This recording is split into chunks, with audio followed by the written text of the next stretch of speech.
Bonjour, bonsoir, bienvenue à tous et à toutes. Je suis content de vous retrouver pour un nouveau direct. Aujourd'hui, on va parler de surpoids, d'obésité et on est vraiment chanceux parce que je ne vais pas vous parler de ça moi tout seul. Je vais vous parler et on va vous parler de surpoids et d'obésité. Et on a la chance d'avoir deux médecins, la mère et la fille, Danielle Perrault, donc docteur Danielle Perrault et docteur Jessica Perrault-Bishop. Je suis vraiment content de faire ce direct avec vous. Qu'est-ce qui influence le fait d'avoir faim? J'imagine que c'est pas ultra simple de savoir, de déterminer tout ça.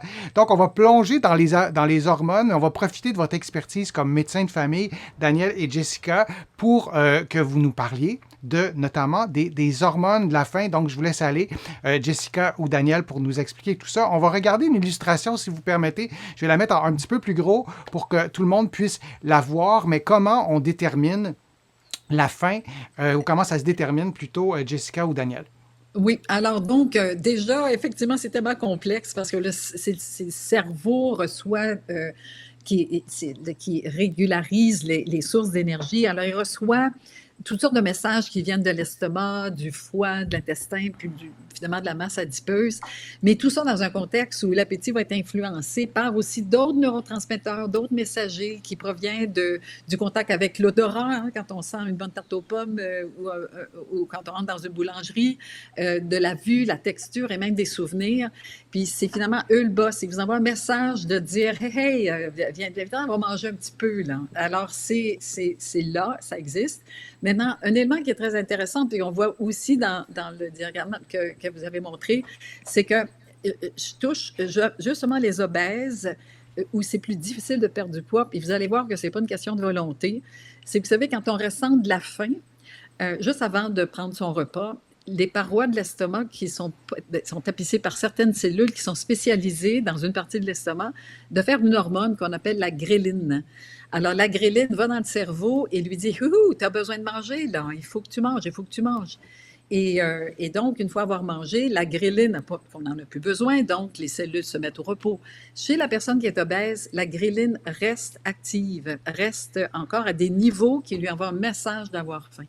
Alors, il y a donc, dans ces modifications à cause de cette masse adipeuse-là, des messages qui ne sont pas envoyés correctement ou qui sont totalement déréglés.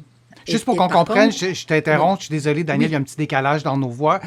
Donc, le tissu adipeux va sécréter cette hormone-là. C'est pour ça que les personnes en situation d'obésité ont des niveaux de gréline plus élevés ou c'est pour une autre raison? c'est-à-dire qu'il y a des mécanismes, très, on ne sait pas, je ne peux pas vous expliquer là tout, c'est tellement compliqué parce que ça se trouve au niveau moléculaire, mais le résultat d'avoir des OK. masses adipeuses influence la production de ghrelin dans l'estomac, qui est l'hormone qui envoie un message de la faim. Et de la même façon, vous voyez la leptine. La leptine, c'est sécrété par le cerveau. Et le cerveau, quand il est un moment de satiété, ben, la leptine, à ce moment-là, il se passe quoi encore avec la leptine? Mais c'est parce que je ne voulais pas en parler tout Ça à fait diminue, dans maintenant, le mon fond, cher Denis. l'appétit. C'est un peu comme Hein? ton... Ouais, ça Allez, diminue. help, Jessica. Ben non, mais ça Oui. diminue. En fait, la leptine, c'est qu'elle va être sécrétée pour diminuer l'appétit. Fait qu'on a un peu cet équilibre-là, comme on voit ici avec la balance. Puis ça peut donc entraîner plus de problèmes chez les personnes obèses parce que justement, la grénine, elle reste élevée. Là. On a un problème avec ça. Puis je pense de mémoire, c'est que la leptine était un peu moins efficace aussi. Donc, on a comme vraiment un Une envie de manger et non pas moins de satiété, envie de manger. Donc, c'est là où on peut avoir aussi un déséquilibre. Et là, je me permets d'ajouter que moi, je ne vous ai pas simplifié l'affaire en vous donnant ces illustrations-là. Là, je m'adresse à Daniel et à Jessica parce que j'ai simplifié. Non, mais j'ai simplifié comme s'il y avait juste deux hormones dans notre corps. Tu sais, c'est comme si au bedon, on Oui. avait de la gréline ou de la leptine. Alors, on sait que c'est beaucoup plus complexe comme ça que ça. Donc, j'étais un peu coincé, Daniel, en te montrant juste deux hormones. Et c'est beaucoup plus complexe. Mais c'est intéressant de retenir hein, que quand on est en situation d'obésité, il y a un déséquilibre dans l'ensemble, et vous me corrigez si je me trompe, dans l'ensemble des échanges hormonaux, si on les résume beaucoup pour qu'on qu'on s'en souvienne et que ça marque l'esprit, ben, il y a la leptine d'un côté, la gréline de l'autre, et la gréline, ben, ça augmente. Il y a une augmentation de l'appétit, l'inverse pour la leptine. Et là, moi, j'ai pas une animation 3D, mais si on ajoutait sur du côté de la gréline, ben là, il y aura un effet. Et tout ça, c'est lié à beaucoup de tissus, mais notamment le tissu adipeux et l'estomac. Je sais pas si j'ai résumé ça comme il faut. Bon, parfait. C'est les grandes vedettes. OK, bon, la prochaine fois, je mettrai aussi plus d'illustrations, mais j'ai voulu ajouter aussi celle-là que je vous montre en plus gros. Mais c'est intéressant de retenir ça parce que quand on est en situation d'obésité, on voit notre gros ventre, on voit notre peau qui est plus épaisse, etc. Et c'est pas juste ça, c'est beaucoup plus complexe. Et entre autres, quand on le voit comme ça, ben, il y a aussi un élément d'équilibre hormonaux. Les deux petits bouts jaunes que vous voyez en latéral, hein, ce serait la petite poignée d'amour ou la graisse abdominale, ou peu importe comment vous la visualisez, mais il y a ça aussi. Donc, c'est le tissu adipeux qui produit des hormones. Il en produit beaucoup des hormones. D'hormones, c'est assez impressionnant, qui sont davantage un peu plus inflammatoires. Donc, dans un contexte de prise de poids ou dans un contexte de surpoids ou d'obésité, ben, il y a un débalancement que moi, j'ai simplifié en parlant de leptine ou de gréline. Jessica ou Daniel, je ne sais pas laquelle des deux veut nous parler aussi de cet amour incroyable entre... On aime ça, des choses sucrées. Hein? C'est donc bon. C'est le fun à manger. C'est agréable. Il y a une raison à ça qui explique cette relation intime entre le cerveau et le sucre, n'est-ce pas? J'adore l'image. Ça résume tout. Donc, qu'est-ce qui se passe, en fait? Mais comment on explique ça? Parce que là, il y a une petite illustration. Mais dans la vraie vie, ça se concrétise. Là, on a des rages de sucre des fois. Donc, qu'est-ce qui fait que... Bon, la dopamine, c'est quoi exactement? Puis, c'est quoi le lien avec le sucre? Soit Jessica ou Daniel. Oui. Ben, je vais juste faire la différence aussi faim physiologique versus faim psychologique. Oui. Okay? Fait que ça veut pas dire que l'un est différent de l'autre. Donc, quand on a faim, notre organisme, naturellement, va nous dire de manger, il faut qu'on mange, bon, tout ça.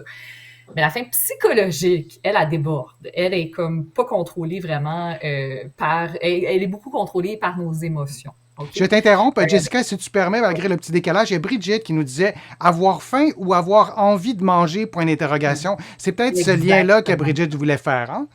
Oui, tout à fait. Je te laisse continuer. Ce qu'on apprend, là, on apprend vite que les aliments qui sont plaisants, okay, comme le sucre, ça envoie un message au cerveau qui va sécréter la dopamine qu'on voit ici, qui est vraiment là, la molécule du plaisir. Puis elle agit directement sur le centre de la récompense.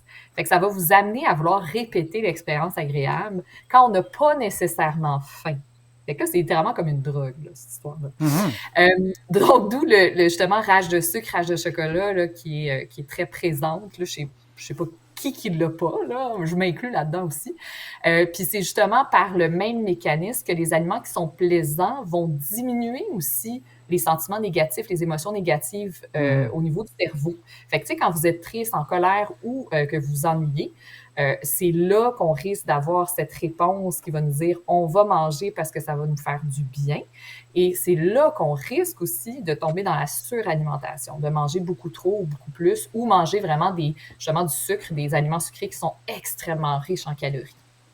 C'est intéressant. Donc, qu'est-ce qui influence la faim et le fait d'avoir faim? On a fait le tour, on a résumé tout ça et ça, je pense que ça peut nous aider à prendre conscience de cette faim-là et de se souvenir que c'est pas juste le fait d'avoir, tu l'as dit, vous l'aviez bien dit, Jessica et Daniel, d'avoir envie de manger ou d'avoir physiquement faim. Il y a tout l'enjeu aussi de la dépendance alimentaire qu'on pourrait aborder, qui est un autre sujet, mais c'était intéressant d'aborder le sujet de la faim.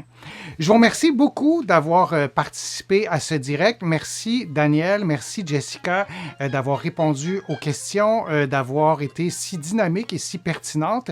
J'espère que vous avez aimé l'expérience et qu'on pourra la refaire. Donc merci à vous aussi les internautes d'avoir été là, d'avoir posé vos questions et je vous dis à une prochaine fois, à une prochaine vidéo et à bientôt.